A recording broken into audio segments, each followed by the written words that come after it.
Hello everyone, कैसे हो। तो आज हम लोग जो है अपनी पॉलिटी शुरू करेंगे, जो कि हम लोग इसमें क्वेश्चन करेंगे जो भी आने वाले हैं, क्योंकि सब प्रीवियस ईयर ही ज़्यादातर क्वेश्चन आते हैं। तो आज का टॉपिक जो होगा वो होगा हिस्टोरिकल बैकग्राउंड और संविधान सभा के ऊपर।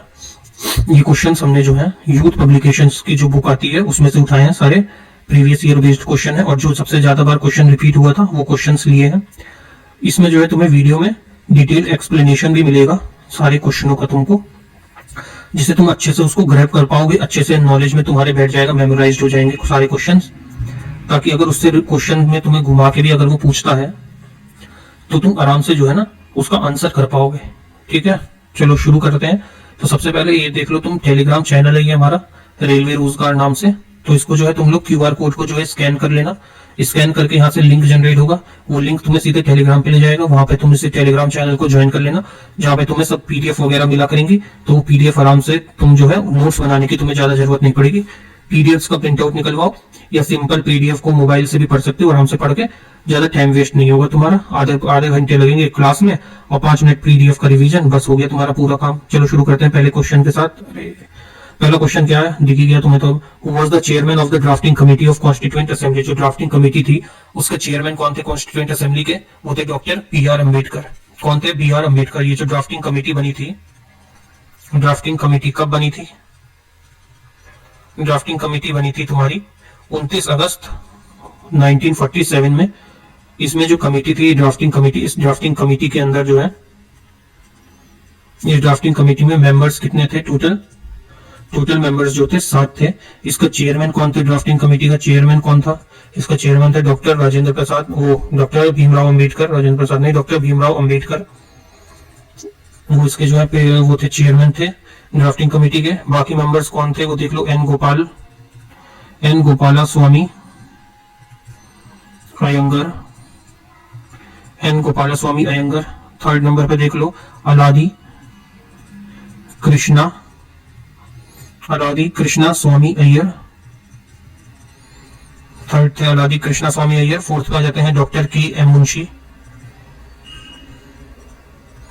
फिफ्थ नंबर पे लिख लो सैयद मोहम्मद सादुल्ला। इनके नाम याद रख लेना, क्योंकि ये भी क्वेश्चन आता है तुम्हारा, अभी आएगा कि क्वेश्चन की इसमें से कौन जो था वो मेंबर नहीं था, तो ये जो है याद करना इंपॉर्टेंट है। एक दो बार तुम पढ़ लोगे और 1-2 बार पीडीएफ को जो आंखों के सामने से निकाल लोगे तो तुम्हें आराम से याद हो जाएंगे। अम्बेडकर थे, गोपाल कृष्ण अयंगर थे, अलादी कृष्णा स्वामी अय्यर थे, के एम मुंशी थे, सैयद सादुल्ला थे। उसके बाद एन माधव राव को जो है रिप्लेस किया था किसने, बी.एल. मित्रा, क्योंकि उनको हेल्थ इश्यूज हो गए थे, हेल्थ इश्यूज की वजह से इनको जो है रिप्लेस किया था। इसके बाद लास्ट थे टी कृष्णाचारी,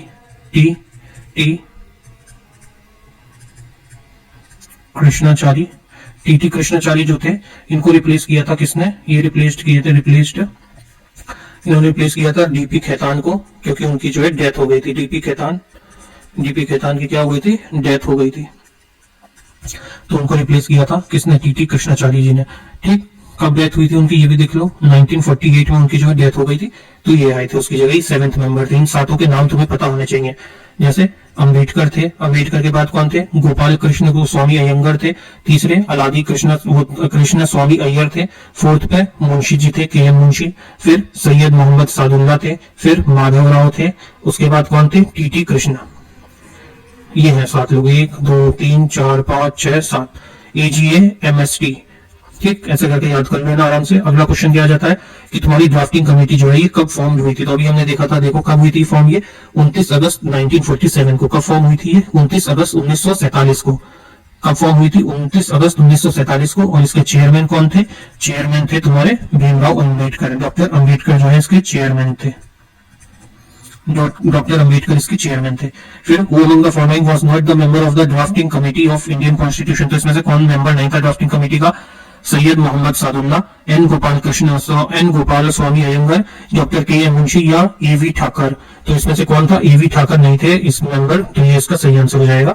बाकी ये 3 लोग थे और चेयरमैन कौन थे, अम्बेडकर जी थे। 2 लोगों की डेथ हो गई थी, कौन कौन, एक थे डीपी खेतान, टी कृष्णा जिन्होंने रिप्लेस किया था किसको, डीपी खेतान को, और एम माधव राव ने जो है रिप्लेस किया था बी.एल. मित्रा को। अगला question, which committee recommended that the fundamental duties be included in the constitution of India? किस कमेटी के रिकमेंडेशन पे जो है फंडामेंटल ड्यूटीज, जो भी हमारी मौलिक ड्यूटीज हैं, वो जो है कॉन्स्टिट्यूशन में ऐड हुई थी? तो वो थी स्वर्ण सिंह कमेटी। कब बनी थी ये स्वर्ण सिंह कमेटी? 1976 में बनी थी। एक संवैधानिक संशोधन हुआ था 1976 में, 42वां संविधान संशोधन 42, कॉन्स्टिट्यूशनल अमेंडमेंट 1976 होता है, जिसके तहत जो है 10 फंडामेंटल ड्यूटीज हमारी जो है ऐड की जाती है कॉन्स्टिट्यूशन में। 10 जो है फंडामेंटल ड्यूटीज को ऐड किया जाता है किसके पे? वो रिकमेंडेशन पे स्वर्ण सिंह कमेटी के, स्वर्ण सिंह कमेटी के रिकमेंडेशन पे जो है ये ऐड किया जाता है। इसमें एक 11th जो होती है, 11वीं, आखिरी पहले 10 थी, एक ऐड होती है 11वीं जो होती है 11th फंडामेंटल ड्यूटीज हमारी। वो कौन से अमेंडमेंट से होती है? वो होती है 86वां कॉन्स्टिट्यूशनल अमेंडमेंट 2002 में होता है। 86वां कॉन्स्टिट्यूशनल अमेंडमेंट होता है 2002 में, जिससे जो है एक 11वीं फंडामेंटल ड्यूटी तुम्हारी ऐड होती है, जिसमें था 6 से 14 साल तक के जो भी बच्चे थे, वो बच्चे थे नहीं, बच्चे होंगे, 6 से 14 साल के जो भी बच्चे होंगे, उनको एजुकेशन के लिए, उनको जो एजुकेशन है उसका जो ठेका है या फिर जिम्मा है, ठेका कैसे कह सकते हैं, उसका जो रिस्पॉन्सिबिलिटी है, उनकी एजुकेशन की जो रिस्पॉन्सिबिलिटी है, या तो उनके पेरेंट्स की है, अगर पेरेंट्स नहीं है तो उनके गार्जियन की है, पेरेंट्स की है, पेरेंट्स की है, गार्जियन की है, पेरेंट्स हो गए, गार्जियन हो गए, या फिर गवर्नमेंट की जो है रिस्पॉन्सिबिलिटी है कि वो कम, जैसे ये चलते हैं ना सरकारी स्कूल तुम्हारे, जहाँ मिड डे मील वगैरह मिलती है, तो वहाँ फीस बिल्कुल ना के बराबर होती है, या शायद फीस होगी तो होती भी नहीं है वहां, तो वैसे ही ये जो है मौलिक हमारा सिद्धांत है, फंडामेंटल ड्यूटी है। अगला क्वेश्चन क्या आता है? Who is consider as the person responsible for the political integration of India by unifying 562 princely states in the country? मतलब कि जो 565 हमारी जो टोटल देखो प्रिंसली स्टेट्स थी आजाद होने के बाद, तो उनको एक साथ सजो के रखना जो है बहुत ही कठिन था। तो नेहरू जी ने ये काम किसको दिया था? ये काम दिया था सरदार पटेल जी को। सरदार पटेल जी को ये काम दिया था कि वो जो है 300 ये जो 565 है प्रिंसली स्टेट्स तुम्हारे, उनको सबको संजोकर एक भारत का निर्माण होगा, कि ये सब जो है भारत का अभिन्न हिस्सा होंगे, जो कभी भी अलग नहीं हो सकते। तो इसमें से 562 लोगों ने तो बात मान ली थी, 565 में से बचे थे 3 जो कि अलग अलग अपना रहना चाहते थे। इनके सामने जो है सभी जो स्टेट्स थे, सबके सामने एक प्रस्ताव रखा गया था कि या तो तुम भारत में विलय हो जाओ या अपना स्वतंत्र राज्य बनाओ और अपना शासन करो। तो 3 जगह के राजा थे, एक तो जूनागढ़ का, दूसरा था हैदराबाद का, और तीसरा कहाँ का था? तीसरा था कश्मीर का। इन 3 लोगों ने जो है विलय होने से मना कर दिया। तो जूनागढ़ में जो है जन विद्रोह हो गया था, जनमत विद्रोह, जनमत संग्रह, ये कह लो जनमत संग्रह हुआ, और ये जो है वापस से इंडिया का हिस्सा बन गया, जनमत संग्रह हुआ। हैदराबाद में क्या हुई? पुलिस कार्रवाई हुई थी, पुलिस कार्रवाई। उसके बाद हैदराबाद भी जो है इसका इंडिया का हिस्सा बन गया, इंडिया का पार्ट बन गया हैदराबाद भी। और उसके बाद आता कश्मीर में जो है विलय पत्र दिया था कश्मीर के जो थे उस समय के राजा, उस समय के किंग जो थे, उन्होंने जो है विलय पत्र भेजा था भारत की गवर्नमेंट को, क्योंकि उधर से पाकिस्तान जब अलग हुआ था तो वो कश्मीर को अपने अंदर करना चाहता था, तो तब से ही वो अटैक कर रहा था। तो अटैक हुआ था इस पे अपने कश्मीर पे जो अटैक हुआ था, तो वहां से जो है विलय पत्र आया था कि हम आप में मिलने को शामिल है, बस हमारी जनता को और हमारे प्रदेश को जो है बचा लो। तो यहाँ से गवर्नमेंट ने जो है भेजा था, सरदार पटेल थे उस समय होम मिनिस्टर, उन्होंने जो है यहाँ से फौज को भेजा था, और वो पीओके तक जब पहुंचे थे तो नेहरू जी ने रोकवा दिया था, वरना पीओके भी आज हमारा हिस्सा होता, ऐसा मैंने कई जगह पढ़ा है, सुना है। ठीक, who was the first finance minister of independent India? तो इंडिपेंडेंट इंडिया के फर्स्ट प्राइम मिनिस्टर, वो फाइनेंस मिनिस्टर कौन थे तुम्हारे? वो थे तुम्हारे, देखो कौन थे, आर.के. शनमुखी चिट्टी थे, लियाकत अली खान थे, सी.डी. देशमुख थे, या जॉन मिथाई थे। तो वो कौन थे? आर.के. शनमुख चिट्टी थे, आर.के. शनमुख चिट्टी थे, चिट्टी। और इन्होंने जो है पहला बजट, फर्स्ट बजट जो पेश हुआ था, फर्स्ट बजट जो फर्स्ट था वो कब पेश हुआ था? पहला बजट जो पेश हुआ था वो हुआ था 26 नवंबर 1947 में जो है पहला बजट हमारा पेश किया गया था। ठीक, इसके बाद इसमें कोई पेपर की जरूरत नहीं है पेज की। Which of the following act was passed by the British Parliament defining the power and responsibilities of the various organ of East India Company? तो कौन सा एक्ट जो है पारित किया गया था ब्रिटिश पार्लियामेंट के द्वारा, जो ईस्ट इंडिया कंपनी है उनकी पावर्स और रिस्पॉन्सिबिलिटीज को जो है कंट्रोल करने के लिए? तो कौन सा एक्ट पारित किया गया था? वो था रेगुलेटिंग एक्ट 1773। ये जो है 1973 है, 1773 ने 1973 का रेगुलेटिंग एक्ट आता है। इस अधिनियम में जो है ये भारत में कंपनी के जो भी कार्य थे या फिर जो भी नियमित या नियंत्रण करने की दिशा में जो भी ब्रिटिश सरकार ने जो कदम उठाए थे उसके बारे में था। इस समय जो है करप्शन बहुत ही अपनी चरम सीमाओं पे था, तो उसे कंट्रोल करने के लिए और जो लोकल वहां पे थे गवर्नर वगैरह थे वो डिक्टेटरशिप ना करे, उसके लिए जो है रूल बनाया गया था। और पहली बार जो है गवर्नर ऑफ बंगाल को जो है गवर्नर जनरल ऑफ बंगाल कहा गया था। ठीक, अब इसको मैंने बता तो दिया तुम्हें संक्षेप में, लेकिन एक बार लिख भी लो जिससे तुम्हें पता रहेगा कि रेगुलेटिंग एक्ट था क्या। Regulating act 1973।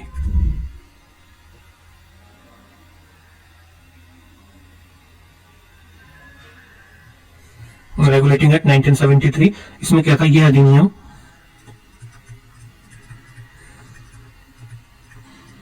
अगर कमेंट करोगे तभी इसकी पीडीएफ दूंगा। तुम लोग कमेंट वगैरह करोगे, पीडीएफ चाहिए तो मैं पीडीएफ इसकी डाल दूंगा, वरना मैं पीडीएफ डालूंगा नहीं, ऐसे ही रखे रहेंगे। जब कमेंट आएगा या जो भी मैसेज वगैरह करेगा मेरे को, मैं उसको ही पीडीएफ भेज दूंगा। यह अधिनियम जो है भारत में कंपनी के कार्यों, यह अधिनियम भारत में कंपनी के कार्यों को नियमित और नियंत्रित करने की दिशा में था। नियंत्रित करने की दिशा में ब्रिटिश सरकार, नियंत्रित करने की दिशा में ब्रिटिश सरकार द्वारा उठाया गया था,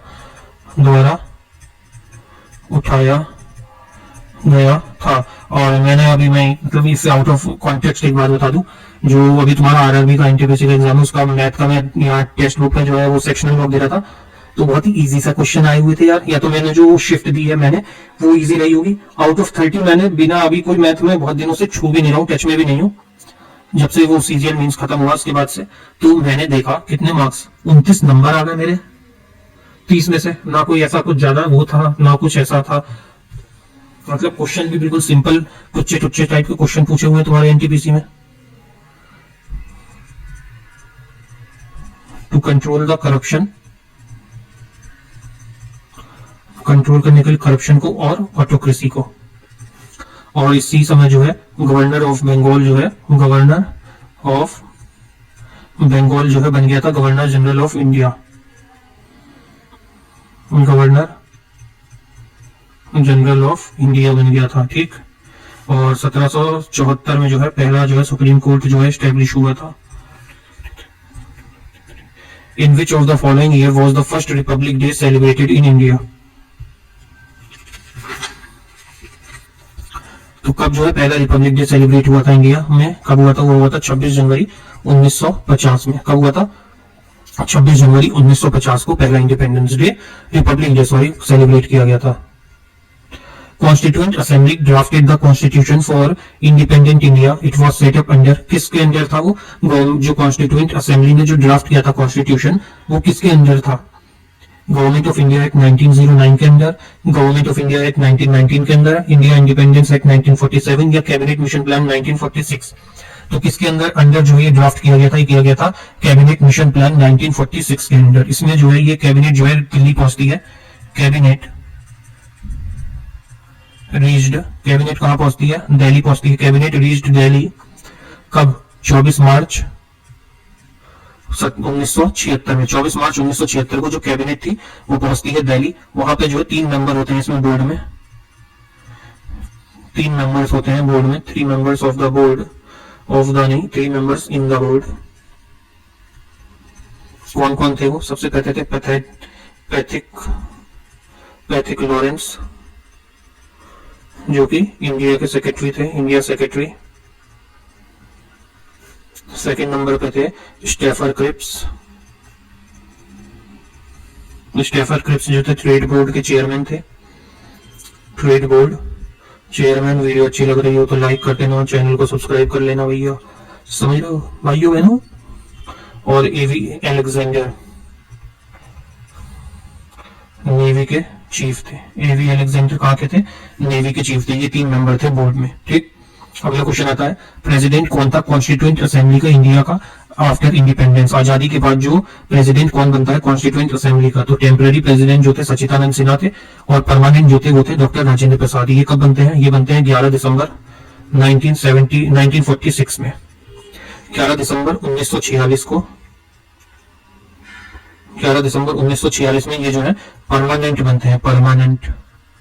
अब ये परमानेंट बने तो टेम्पररी कौन था, तो टेम्पररी जो थे वो बनते हैं 2 दिन के लिए, टेम्पररी थे 2 दिनों के लिए,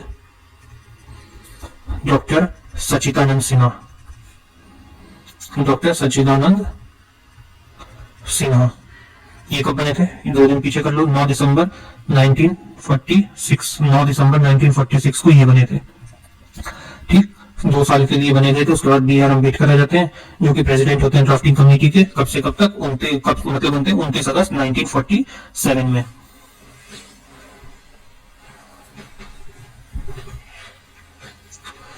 अब आता है अगला क्वेश्चन तुम्हारा, who chaired the first meeting of constituent assembly of India. जो कॉन्स्टिट्यूएंट असेंबली थी, उसको पहले जो फर्स्ट मीटिंग थी उसके कौन चेयरमैन थे।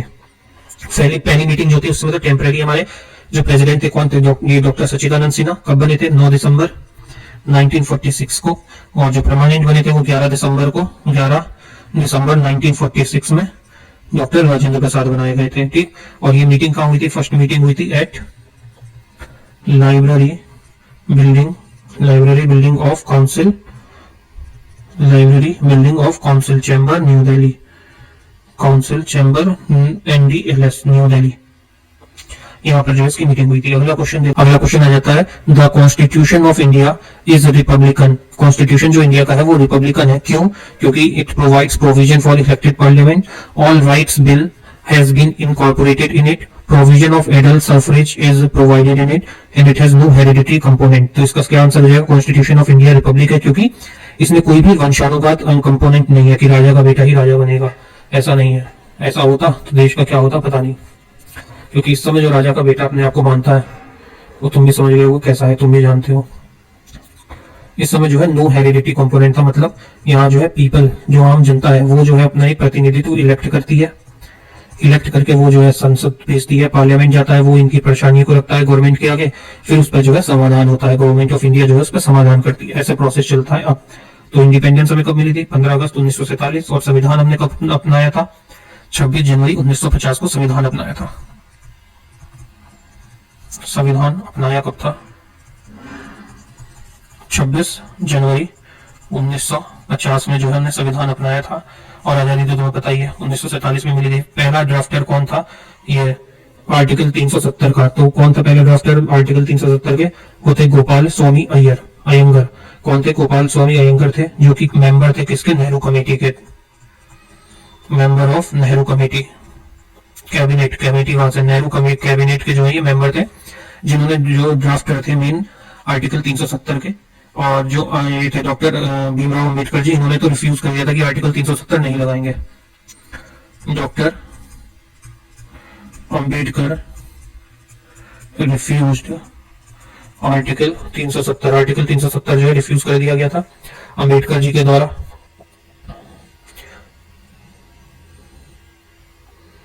और 370 हटा कब है तुम्हारा, आर्टिकल 370 कब हटाया गया, 2019 में जो है इसको हटाया गया है, जम्मू कश्मीर में था। On which date the Jawaharlal Nehru introduce the objective resolution in the constituent assembly. कब जो है नेहरू जी ने ऑब्जेक्टिव रेजोल्यूशन को जो है ऑब्जेक्टिव रेजोल्यूशन जो है प्रेजेंट किया था कॉन्स्टिट्यूशनल असेंबली में। ये किया था 13 दिसंबर 1946 में। कब किया था, 13 दिसंबर 1946 में इसको जो है प्रेजेंट किया था। और इसको अडॉप्ट कब किया गया था, इसको अडॉप्ट किया गया था 22 जनवरी 1947 में। 22 जनवरी 1947 को जो है इसको अडॉप्ट कर लिया गया था। ठीक, इसमें क्या है, ये जो ऑब्जेक्टिव रेजोल्यूशन है इसमें जो है जस्टिस है, सारे सिटीजन जो इंडिया के हैं उनके लिए जस्टिस, इक्वलिटी और लिबर्टी की बात होती है इसके अंदर। ठीक, अगला क्वेश्चन आ जाता है तुम्हारा कि हमारा जो कॉन्स्टिट्यूशन है वो कितने दिनों में जो है बन के तैयार हुआ था, डिबेट कितनी हुई थी इस पे, तो वो हुआ था 3 साल। इसमें ऑप्शन है, वैसे हुआ कितने था वो, 2 साल 11 महीने, 2 साल 11 महीने और 18 दिनों तक जो है इस पे चला था। अब तुम्हें जो है कमेंट में बताना है कि हमारा जो कॉन्स्टिट्यूशन बना था उसका बजट कितना था। ठीक, अगला क्वेश्चन आता है, in which year did the constitution of India came into force. तो हमारा अगला क्वेश्चन क्या है कि कॉन्स्टिट्यूशन जो अपना संविधान है वो कब जो है आया था, कब आया था, ये आया था 1950 में। कब साइन हुआ था ये, 24, इसका सिग्नेचर कब हुआ था, सिग्नेचर इस पे ये हुआ था 24 जनवरी को, 24 जनवरी 1950 में इसको साइन हुआ था। और एडॉप्ट कब किया गया था, इसे एडॉप्ट किया गया था 26 नवंबर 1949, 26 नवंबर 1949 पे इसने एडॉप्ट किया गया था। और इसमें सिग्नेचर कितने लोगों ने किया था, 284 सदस्यों ने जो है वो इस पे सिग्नेचर किया था। साइन किया था कॉन्स्टिट्यूशन की, हमें कॉन्स्टिट्यूशन चाहिए 284 लोगों ने। The constitution of India came into force on 26 जनवरी 1950। अभी हमने देख लिया कितने मेंबर्स थे, 284 मेंबर्स ने जो है इस पर साइन किया था। Who was the first foreign minister of independent India? तो इंडिपेंडेंट इंडिया के पहले फॉरेन मिनिस्टर कौन थे? वो थे जवाहरलाल नेहरू। ये फॉरेन मिनिस्टर भी थे, ये पीएम भी थे, और साथ में जो है ये थे scientific research, CIENTIFIC scientific research के भी जो है ये हेड थे। और इसके बारे में और देख लेते हैं बाकी लोगों को क्या क्या पोस्ट मिली थी। जैसे सरदार पटेल जो थे, ये उस समय हमारे होम मिनिस्टर थे, पहले फर्स्ट होम मिनिस्टर थे, और साथ में इंफॉर्मेशन एंड ब्रॉडकास्टिंग डिपार्टमेंट के भी मिनिस्टर थे। इंफॉर्मेशन एंड ब्रॉडकास्टिंग, ये जो है ना कैबिनेट मिली थी सरदार पटेल को। सरदार पटेल जी के बाद कौन आता है? इसके बाद आते हैं डॉक्टर राजेंद्र प्रसाद को। देखो राजेंद्र प्रसाद जो थे, राजेंद्र प्रसाद जी को क्या मिला था? फूड एंड एग्रीकल्चर डिपार्टमेंट मिला था। इसके बाद देखो मौलाना अबुल कलाम को,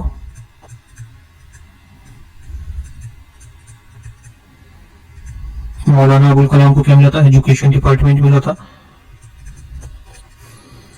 इसके बाद देखो सरदार बलदेव सिंह,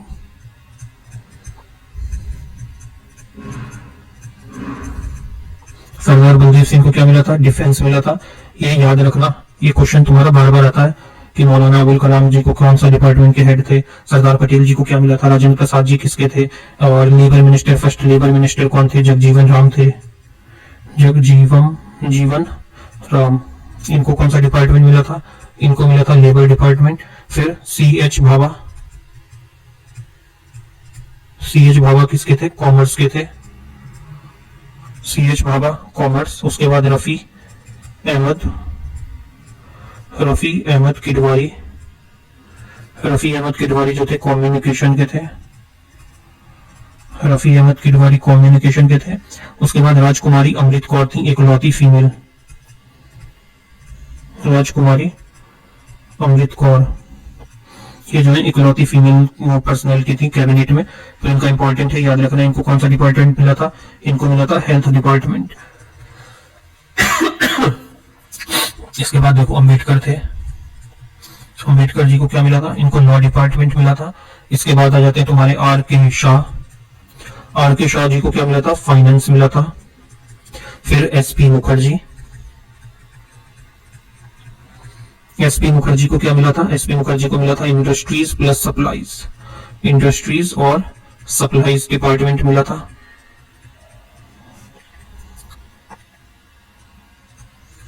इंडस्ट्रीज और सप्लाईज SP मुखर्जी को। फिर NV गॉडगिल जो थे, ये work, mines and power minister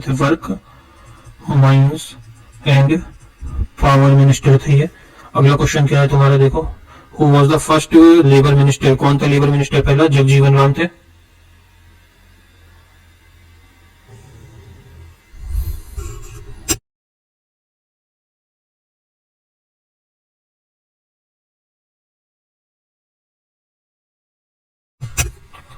अगला क्वेश्चन देखो, अगला क्वेश्चन क्या है? The total number of article that were present originally in the Indian constitution during the implementation. जब इंप्लीमेंट हुआ था हमारा कॉन्स्टिट्यूशन तो उसमें कितने आर्टिकल थे उस समय? तो उस समय कितने आर्टिकल थे? टोटल 395 आर्टिकल्स थे। इसमें शेड्यूल कितने थे? 8 शेड्यूल्स थे। 395 आर्टिकल, 8 शेड्यूल, और पार्ट कितने थे? 22 पार्ट्स थे इसमें टोटल। ठीक, अगला क्वेश्चन क्या है? At the time of enactment of Indian constitution, ये कितने पार्टों में डिवाइड था? ये 22 पार्ट में डिवाइड था। कितने आर्टिकल्स थे इसमें? आर्टिकल्स अभी हमने देखे कितने? 395 आर्टिकल्स थे इसके अंदर, और 22 पार्टों में डिवाइड था। और शेड्यूल कितने थे? शेड्यूल इसमें कितने थे? 8 शेड्यूल थे। अगला क्वेश्चन आ जाता है तुम्हारा, 26 जनवरी को जो है 1947 से पहले क्या कहा जाता था? 26 जनवरी को 1947 से पहले क्या कहा जाता था? Martyrs day, independence day, martyr day, independence day, Republic day, या कॉन्स्टिट्यूशनल डे। क्या कहा जाता था इसे? 26 जनवरी से पहले इसको जो है कहा जाता था इंडिपेंडेंस डे। क्या कहा जाता था? Independence day. Who was the president of the first meeting of the Constituent Assembly which was held on 9 दिसंबर 1946? जो 9 दिसंबर 1946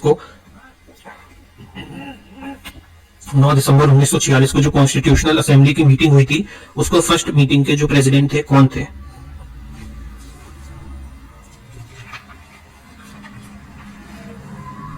9 दिसंबर 1946 में, जैसे कि हमने देखा था कि कौन थे उस समय टेम्पररी प्रेसिडेंट थे, डॉक्टर सचिदानंद सिन्हा थे। और राजेंद्र प्रसाद जी कब बने थे परमानेंट प्रेसिडेंट? 11 दिसंबर 1946 को बने थे ये। और इसके जो वाइस प्रेसिडेंट थे कौन थे? वाइस प्रेसिडेंट कौन थे अभी तक तो पूछा नहीं है, लेकिन हो सकता है पूछ ले। H.C. मुखर्जी थे। H.C. मुखर्जी जो है इसके वाइस प्रेसिडेंट थे। और कॉन्स्टिट्यूशनल एडवाइजर कौन थे? कॉन्स्टिट्यूशनल एडवाइजर थे B.N. राव। B.N. राव जो थे कॉन्स्टिट्यूशनल एडवाइजर थे। पहली मीटिंग जो हुई थी कॉन्स्टिट्यूशनल असेंबली की कब हुई थी? वो हुई थी 9 दिसंबर 1946 को, जब टेम्पररी प्रेसिडेंट सचिदानंद सिन्हा रहते हैं, वाइस प्रेसिडेंट H.C. मुखर्जी रहते हैं और कॉन्स्टिट्यूशनल एडवाइजर B.N. राव रहते हैं। When did the constitutional assembly adopted the national flag? National flag को कब एडॉप्ट किया गया था? ये किया गया था 22 जुलाई 1947 में। कब? 22 जुलाई 1947 को। अगला क्वेश्चन आ जाता है तुम्हारा, who has been known as the father of constitution? तो सबको पता होगा फादर ऑफ कॉन्स्टिट्यूशन किसे कहा जाता है? Doctor B.R. अम्बेडकर जी को। First president of constituent assembly of independent India? पहले प्रेसिडेंट कौन थे कॉन्स्टिट्यूएंट असेंबली के इंडिपेंडेंट इंडिया के? वो थे डॉक्टर राजेंद्र प्रसाद जी। और टेम्पररी कौन थे? टेम्पररी में डॉक्टर राजेंद्र प्रसाद थे, बाद में इन्हें परमानेंट जो है बना दिया गया था president. Which of the following statement regarding Indian Constitution is correct? तो इसमें से कौन सी स्टेटमेंट इंडियन कॉन्स्टिट्यूशन के हिसाब से के रिगार्डिंग जो है करेक्ट है? ये जो है मिक्सचर है कई सारे कॉन्स्टिट्यूशन का।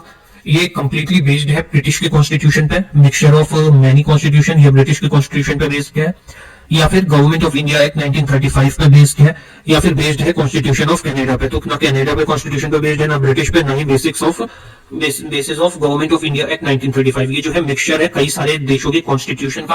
अलग अलग देशों के संविधान में से जो भी महत्वपूर्ण और इंपॉर्टेंट चीजें थी वो सब हमने जो है अपना ली है, अपने कॉन्स्टिट्यूशन में रखी है। जैसे आयरलैंड से अलग लिया, यूएस से लिया, कनाडा से लिया, जर्मनी से लिया, सब जगह से जो हमने जो है अच्छे अच्छे पॉइंट्स जो है वो लेके अगली क्लास में हम वही करेंगे। सोर्सेज ऑफ इंडियन कॉन्स्टिट्यूशन, उसमें हम डिटेल में पढ़ेंगे। और जो गवर्नमेंट ऑफ इंडिया एक्ट है 1935 में जो हुआ था, ये गवर्नमेंट ऑफ इंडिया एक्ट, ये जो है इससे इन्फ्लुएंस हुए थे हम, ना कि इस पे बेस्ड था। इससे जो है इन्फ्लुएंस हुए थे हम। इससे हमने कितने आर्टिकल लिए थे? 250 आर्टिकल लिए गए थे 395 में से। 395 में से 250 आर्टिकल इसमें से लिए गए हैं, लेकिन सिर्फ इसी पे बेस्ड है, तो ये गलत ऑप्शन हो जा रहा है यहाँ पे, वरना ये आंसर सही होता कि इससे जो है इस पे से जो है इन्फ्लुएंस्ड हुए। Which day is celebrated as the constitutional day in India? Constitution day कब मनाया जाता है इंडिया में? 26 नवंबर, 15 अगस्त, 14 अप्रैल या 6 दिसंबर? तो ये कब मनाया जाता है? ये मनाया जाता है तुम्हारा 26 नवंबर। Which of the following is considered as the supreme law of India? Supreme law India का किसे कंसीडर किया जाता है? वो है हमारा भारत का संविधान को, और किसे करा जाएगा? अगला क्वेश्चन आ जाता है तुम्हारा, who was the first to give the idea of constituent assembly of India? जो constituent assembly है, इसका आइडिया किसने दिया था इंडिया को constituent assembly का? वो दिया था M.N. रॉय जी ने। किसने दिया था? M.N. रॉय जी ने 1934 में। M.N. रॉय जी का पूरा नाम क्या था? मनवेंद्र नाथ रॉय इनका पूरा नाम था। और ऑफिशियली इन्होंने जो है डिमांड तो लिखी थी 1934 में, और ऑफिशियली कब किया गया था? ये ऑफिशियली हुआ था 1935 में। 1935 में इसको ऑफिशियली करा गया था। और इसे एक्सेप्ट कब किया गया था? इसे एक्सेप्ट किया गया था 1940 में। इनको जो है कहा जाता है, M.N. रॉय जी हैं, इनको क्या कहा जाता है? Father of communism, Indian communism का इन्हें फादर कहा जाता है। अगला question, who gave the idea of constituent assembly of India for first time? किसने आइडिया दिया था? अभी हमने देखा M.N. रॉय थे, जिन्होंने 1934 में इसको आइडिया दिया था इसका, और 1940 में जो है ये एक्सेप्ट किया गया था। ऑफिशियली डिमांड जो भेजी गई थी वो 1935 में भेजी गई थी, और कब एक्सेप्ट हुई थी? 1940 में जाके एक्सेप्ट हुई थी। ठीक है, डोंट फॉरगेट टू लाइक और सब्सक्राइब माई चैनल। अपना ही चैनल है, उसको लाइक करो, सब्सक्राइब करो, कमेंट करना। अगर कमेंट आते हैं तो इसकी पीडीएफ जो मैं टेलीग्राम ग्रुप पे डाल दूंगा, वरना बाकियों के जैसे ही रह जाएगी, पीडीएफ नहीं पड़ेगी अगर तुम कमेंट नहीं करोगे। और वीडियो को शेयर कर देना, बेल आइकन को प्रेस कर लेना। मिलते हैं नेक्स्ट क्लास में। अगली क्लास हम लोग ज्योग्राफी करेंगे, तो उसमें आके देख लेना। पहला चैप्टर हम करेंगे यूनिवर्स, उसे कंप्लीट कर लेना। हिंदी में आराम से रहेगा, तुम्हारा कंप्लीट हो जाएगा। चलो मिलते हैं नेक्स्ट क्लास में, तब तक के लिए जय श्री राम, जय श्री राम।